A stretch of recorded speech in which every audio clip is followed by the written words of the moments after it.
Welcome to அரண் academy. So 2025 sub inspector exam எல்லாமே எழுதிட்டு வந்திருப்பீங்க. ஸோ கொஷினை தரத்தை பொறுத்தளவுக்கு ஈஸின்னு சொல்ல முடியாது, டஃப்னு சொல்ல முடியாது. ஸோ மாடரேட்டாக இருந்தது. ஸோ இந்த வீடியோவில் நம்ம என்ன பார்க்க போகிறோம் அப்படின்னா, ஸோ டிஎன்எஸ்ஆர்பி போர்டு சைட்லேருந்து என்னென்ன மிஸ்டேக்ஸ்லாம் பண்ணியிருக்காங்க, ஸோ அதனால நம்மளோட கட் ஆஃப் வந்து குறைய வாய்ப்பு இருக்குது. ஸோ அந்த மிஸ்டேக்ஸ்லாம் இதெல்லாம் பண்ணியிருந்தா நல்லா இருந்திருக்கும் அப்படின்ற பற்றி தான் பார்க்க போகிறோம். ஸோ ஃபர்ஸ்ட் ஒன்று, அவங்க வந்து மாடல் கொஸ்டின் வந்து ரிலீஸ் பண்ணியிருக்கணும் இல்லையா. செகண்டு, சிலபஸ்ல சொன்னபடி அவங்க தமிழ் கேள்விகள் வந்து அதில் இடம்பெற்றிருக்கணும். அது தமிழ் வந்து விட்டுட்டாங்க. மூணாவது, ஹிஸ்டரி சப்ஜெக்ட்ல வந்து அதிகமாக கொஸ்டினே கேட்கல. ஸோ மிஞ்சி போனா அந்த இந்திய எதிர்ப்பு போராட்டம், திமுக உருவாக்கம், இதை மாதிரி கொஸ்டின் தான். அதுவும் ஒரே ஒரு மேட்ச் த ஃபாலோயிங்ல மட்டும் கேட்டுட்டு விட்டுட்டாங்க. ஸோ இதை பத்தி நம்ம டீட்டெயிலாக இந்த வீடியோவில் பார்க்க போறோம். ஸோ ஃபர்ஸ்ட் பார்த்தோன்னா, ஒரு எக்ஸாம் நடக்கிறதுக்கு முன்னாடி டிஎன்எஸ்ஆர்பி என்ன பண்ணியிருக்கோம் அப்படின்னா, ஒரு மாடல் கொஸ்டின் விட்டுட்டு இதை மாதிரி தான் எக்ஸாம் வந்து நடக்க போகுது அப்படின்னு முன்கூட்டியே சொல்லியிருந்தாங்க அப்படின்னா, ஸோ அதுக்கேற்ற மாதிரி மாணவர்கள் வந்து ப்ரிப்பேர் பண்றதுக்கு கரெக்டாக இருந்திருக்கும் இல்லையா. ஸோ ஃபர்ஸ்ட் மிஸ்டேக், அவங்க மாடல் கொஸ்டின் வந்து ரிலீஸ் பண்ணியிருந்தாங்கன்னா கரெக்டாக இருந்திருக்கும். ஸோ அதில் தமிழ் கேள்விகள் இடம்பெற்றிருக்கா இல்லையான்னு ஃபர்ஸ்ட் அதிலே தெரிஞ்சிருக்கும். ஸோ கொஸ்டினோட தரம் எப்படி இருக்க போகுது, ஒவ்வொரு வருஷமும் எப்படி அப்டேட் பண்ணிட்டு இருக்காங்க அப்படின்றத மாணவர்கள் தெரிஞ்சுக்கிட்டு அதுக்கேற்ற மாதிரி அவங்களுடைய ப்ரிப்பரேஷன் வந்து ஸ்டார்ட் பண்ணியிருக்கலாம். ஸோ ஒன்று. ரெண்டாவது, சிலபஸ்ல என்ன சொல்றாங்களோ அதைப்படி வச்சாதான் நம்மளால ஸ்கோர் பண்ண முடியும் இல்லையா. அதுக்கு தானே சிலபஸ்னு ஒன்று வைக்கிறாங்க. சிலபஸ் எதுக்கு வைக்கிறாங்க, அதை ஃபாலோ பண்ணி நம்ம படிச்சு அதுக்கு தகுந்த மாதிரி தான் ப்ரிப்பேர் பண்ணி நம்ம டெஸ்ட் எல்லாம் போட்டு எழுத முடியும். பட் ஆனா இவங்க சிலபஸ்ல சொன்ன மாதிரி கம்யூனிகேஷன் ஸ்கில்ஸ்ல என்ன பண்ணாங்க, தமிழ் இங்கிலீஷும் ரெண்டுமே கொடுத்துருக்காங்க. பட் ஆனா கேட்கும் போது என்ன பண்ணிருக்காங்க, கொஸ்டின்ல எஸ்ஏ எக்ஸாம் கொஸ்டின்ல இங்கிலீஷ் மட்டும்தான் இருந்திருக்கு, 10 கொஸ்டின், தமிழே இல்லை. ஸோ இது முக்கியமா யாருக்கு வந்து பாதிப்பு அப்படின்னா, கிராமப்புற மாணவர்கள், கிராமப்புறத்துல முக்கியமா தமிழ் மீடியம் மாணவர்கள் இருக்காங்க இல்லையா. ஸோ அவங்களுக்கு ரொம்பவே இது வந்து ஒரு அதிருப்தின்னு சொல்ல முடியும்.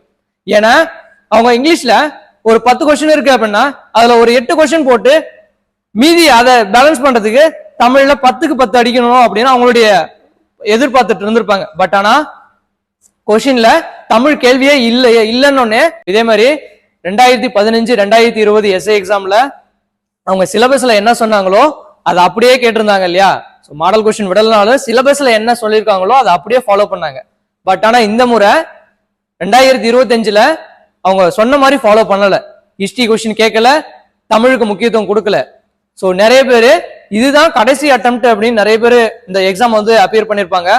ஸோ அவங்களுக்குலாம் ஒரு பெரிய அதிருப்தி வந்திருக்கு. ஸோ இப்போ நம்ம என்ன பார்க்க போறோம் அப்படின்னா, நம்மளுடைய எக்ஸ்பெக்டட் கட் ஆஃப் தான் பார்க்க போறோம்.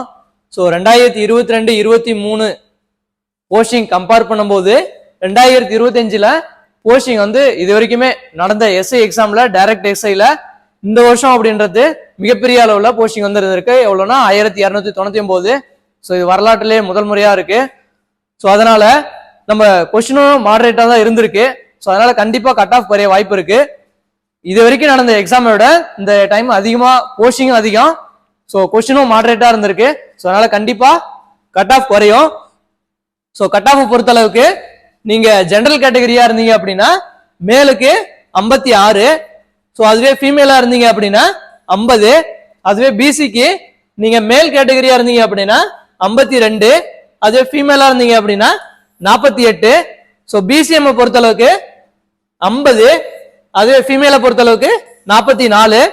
நீங்க எம்பிசி கேட்டகரியா இருந்தீங்க அப்படின்னா உங்களுடைய கட் ஆஃப் மார்க் வந்து 53, அதுவே ஃபீமேலா இருந்தீங்க அப்படின்னா 47.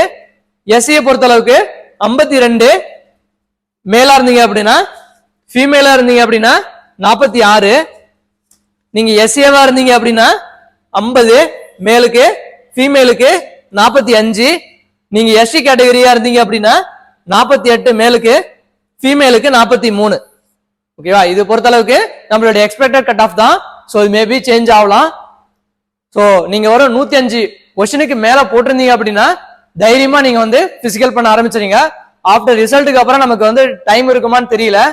ஸோ அதனால இப்ப இருந்தே நீங்க 105+ போட்டிருக்கீங்க அப்படின்னா தைரியமா பிசிக்கல் பண்ண ஆரம்பிச்சிருங்க. ஸோ ஓப்பன் கேண்டிடேட்டுக்கு பிஹெச்டிஎம் கேட்டகரியா இருந்தீங்க நீங்க அப்படின்னா, ஸோ உங்க மார்க் உங்க கேட்டகரியில இருந்து ஸோ ஒரு 4 மார்க் மைனஸ் பண்ணிக்கிங்க. ஸோ அதான் பிஹெச்டிஎம் கேண்டிடேட்டுக்கு கட் ஆஃபா இருக்கும்.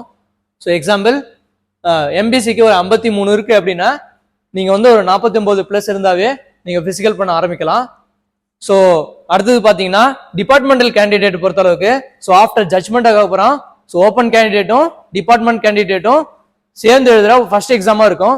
ஸோ அதனால டிபார்ட்மெண்ட் கேண்டிடேட் பொறுத்தளவுக்கு நீங்கள் ஜிஎஸ் அவ்வளோவா கவர் பண்ணியிருக்க டைம் இருந்திருக்காது. ஸோ ஜட்மெண்ட்டுக்கு அப்புறம் ஒரு 3 மாதம் என்னவோ அப்படிதான் டைம் இருந்துச்சு. ஸோ ஜிஎஸ் அவ்வளோ கவர் பண்ணியிருக்க மாட்டீங்க.